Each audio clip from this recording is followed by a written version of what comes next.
Infertility issue face చేస్తున్నప్పుడు గైనకాలజిస్ట్‌ని ఎప్పుడు consult చేయాలి అనే దాని విషయంలో కూడా చాలా మందికి కపుల్స్‌కి క్లారిటీ ఉండదు.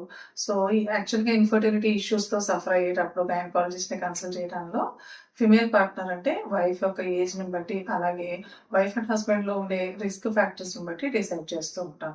ఇన్ కేస్ వైఫ్ ఏజ్ కనుక 35 సంవత్సరాల కన్నా తక్కువగా ఉండి, సో వాళ్ళు కనుక 1 ఇయర్ పాటు రెగ్యులర్‌గా ఇంటర్‌కోర్స్‌లో ఉండి, ప్రెగ్నెన్సీ రాకుండా ఉండడానికి ఎలాంటి జాగ్రత్తలు తీసుకోకపోయినా ప్రెగ్నెన్సీ రాకపోతే 1 ఇయర్ తర్వాత కన్సల్ట్ చేయాల్సి ఉంటుంది. అదే ఆడవాళ్ళ ఏజ్ కనుక 35 సంవత్సరాలు దాటి ఉంటే ఒక 6 నెలల పాటు ట్రై చేసినా కూడా ప్రెగ్నెన్సీ రాకపోతే కన్సల్ట్ చేయాలి. ఇన్ కేస్ ఆడవాళ్ళ ఏజ్ గనక 39 సంవత్సరాలు దాటి ఉంటే as early as possible or else at least 3 నెలలు అయిన వెంటనే డాక్టర్‌ని కన్సల్ట్ చేయాలి.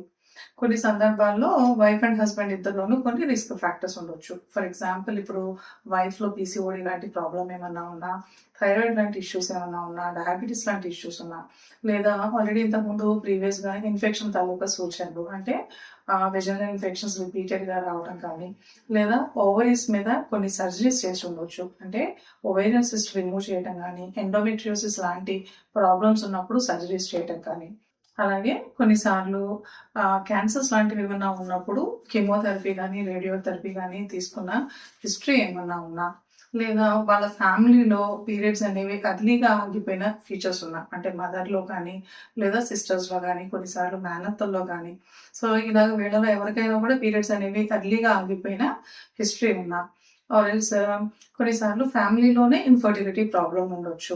సో ఇలాంటి సందర్భాల్లో as early as possible marriage అయిన వెంటనే ఒకసారి కన్సల్ట్ చేసి ఇలా పిల్లలు కలగకపోవడానికి గల కారణాలు ఏమన్నా ఉన్నాయా అనేది ఇవాల్యుయేట్ చేసుకోవాలి. అదేవిధంగా మేల్ పార్ట్నర్‌లో కూడా సెక్షువల్ పెర్ఫార్మన్స్‌లో ఏమన్నా డిఫికల్టీస్ ఉన్నా, థైరాయిడ్, బీపీ, షుగర్ లాంటి కంప్లెయింట్స్ ఉండొచ్చు. సో ఇలాంటి ఇష్యూస్ ఏమన్నా ఉన్నా యాజ్ ఎర్లీ యాజ్ పాసిబుల్ డాక్టర్‌ని కన్సల్ట్ చేసి ఇవాల్యుయేట్ చేయించుకోవడం మంచిది. సో ఈ విధంగా ఈ విషయాలన్నీ గమనించి మీరు క్వాలిఫైడ్ గైనకాలజిస్ట్‌ని గానీ, లేదా క్వాలిఫైడ్ ఫెర్టిలిటీ స్పెషలిస్ట్‌ని గానీ కలిస్తే, సో ప్రాపర్ టైంలో మీకు ఇవాల్యుయేట్ చేసి, రీజన్ ఏమన్నా ఉంటే ఐడెంటిఫై చేసి, ఎర్లీగా ట్రీట్మెంట్ ఇవ్వడం వల్ల మీరు త్వరగా కన్సీవ్ అయ్యే ఛాన్సెస్ అనేవి ఇంప్రూవ్ అవుతూ ఉంటాయి. I hope this information is useful to you.